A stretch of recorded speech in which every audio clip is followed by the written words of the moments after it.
Of all the comparisons we planned for the 2017 Honda CR-V, the Mazda CX-5 might just be its toughest test yet. The CX-5 is all new for 2017, with subtle improvements to a design we already loved, a more refined interior, and a fresh injection of technology in a compact crossover that has long been a favorite with the AutoGuide team. However, is it enough to top the value, practicality, and efficiency of the 2017 Honda CR-V, fresh off its victory in the AutoGuide.com Utility Vehicle of the Year Awards? Keep watching to find out.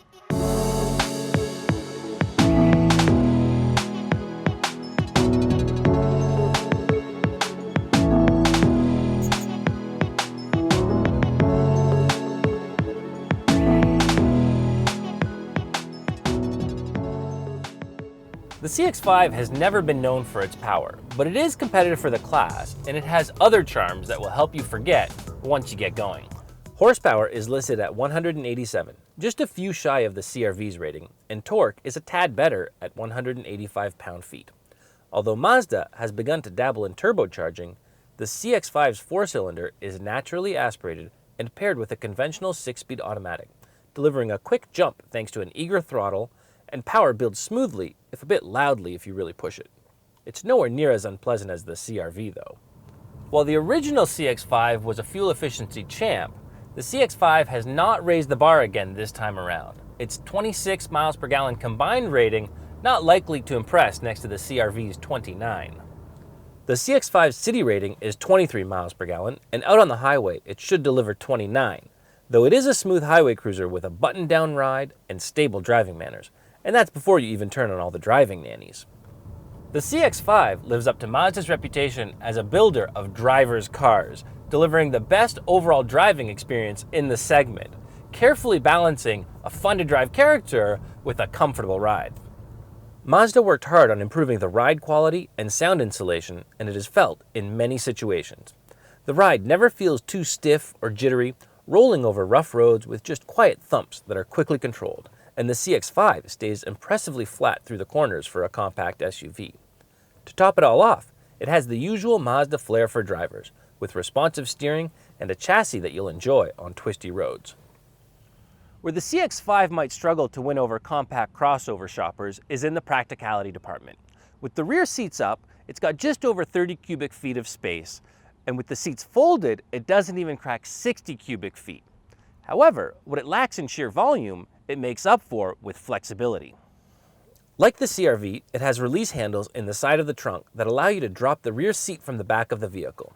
However, the CX-5's rear seats are split 40-20-40, meaning you can drop all of it, either side, or even just the middle section so you can haul long objects like skis or 2x4s while still able to accommodate 2 rear passengers or without having to remove child seats.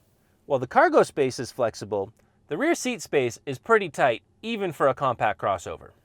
The seats themselves are comfortable, and headroom is actually better than the CR-V, but legroom isn't great because the center console juts out and a large driveline tunnel severely limits foot and knee room in the rear middle seat. For 2017, Mazda has added the option of heated rear seats and heated steering wheel. Up front, the CX-5 really comes into its own with comfortable seats and luxurious materials you don't expect from mainstream brands. The CX-5 sets a new standard for interior quality, with soft-touch plastics, rich leather, an attractive layout, and solid switchgear. Even the graphics on screen seem crisper and sharper, and the HMI controller is easy to use and response time is quick, although it still seems like there are too many menus to navigate to some of the settings functions. There's a reason for all those menus though, as the CX-5 offers tons of entertainment options like satellite radio and music apps, not to mention customization for all the driving aids, and the Mazda truly seems to have all the driving aids. In addition to forward collision alert and various braking aids, Mazda has added lane keep assist to its lane departure warning and rear cross traffic alert on higher trims to go along with a standard backup camera. Thankfully, Mazda also updated its adaptive cruise control to function at speeds below 18 miles per hour, so it'll slow right down to a crawl and even stop and go if you're not stuck in one place for too long. These updates came just in time, because the CR-V has all these helpful driving aids too, but the CX-5 manages one feature that is nowhere to be seen on the CR-V, a head-up display. Rather than the little plastic screen we see on the Mazda 3, the CX-5 gets a windshield projected display in full color, with many of the driver aid warnings joining the typical speed and route guidance info. It's incredibly well done and helps elevate the CX-5 above its peers as a technology leader, and does it in a way that is truly helpful and intuitive.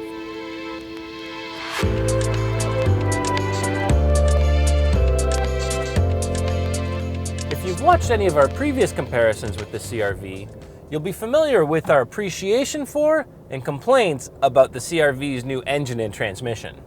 Its 190 horsepower are entirely adequate, but it's the 179 pound-feet of torque available from 2,000 RPM and the CVT that help get the CR-V moving smoothly.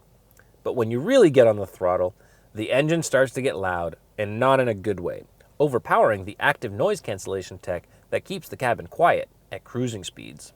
This car just begs to be kept in econ mode, lazily accelerating with the pace of traffic and letting the CVT maximize efficiency, which has been stellar throughout our long-term test. The CR-V is listed at 27 miles per gallon in city driving and 33 on the highway for 29 miles per gallon combined. And since resetting the trip computer for a road trip down to the New York Auto Show, we've seen it stick at 29 miles per gallon. With all our praise for the CX-5's driving dynamics, you might think the CR-V comes out looking sluggish or disappointing, but it doesn't. While not quite as sharp and responsive as the CX-5, the CR-V is still smooth and comfortable, and what it gives up to the CX-5 in terms of steering and cornering isn't likely to be felt in typical conditions driving the family hauler around to work and school and weekend activities. There's no getting around the fact that the CR-V is bigger inside, with 39 cubic feet of trunk space and 75 with the seats folded, but you might be surprised to hear that the two are virtually identical in length and width. In fact, the CX-5 actually has a longer wheelbase, and although the CR-V has slightly better legroom on paper, it really doesn't do justice to the amount of room in the CR-V's back seat, with an almost flat floor that means the center position isn't a cruel and unusual punishment. Installing a car seat reveals that the CR-V's door opening is a bit wider, and the extra space makes it easier to tighten all the straps or lean in and buckle up younger children. And back in the cargo area, a lower load floor will make it easier to load heavy items.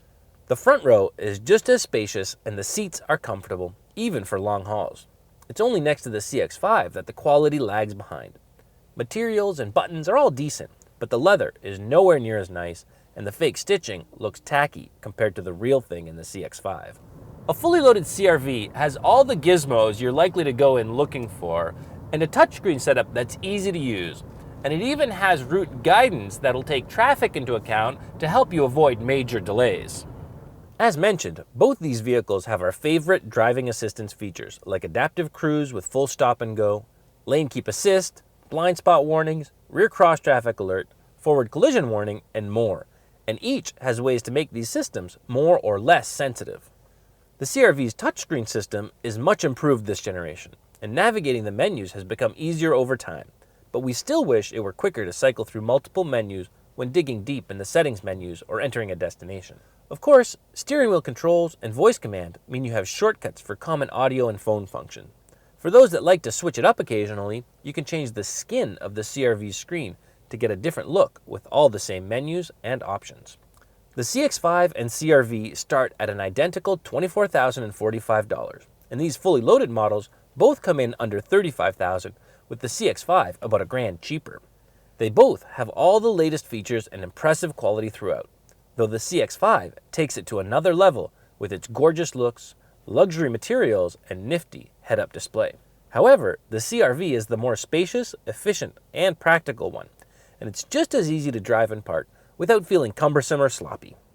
In this pairing, the CX-5 might be the better car, but the CR-V is a better utility vehicle, so it wins this comparison by the slimmest of margins and remains our compact crossover champ.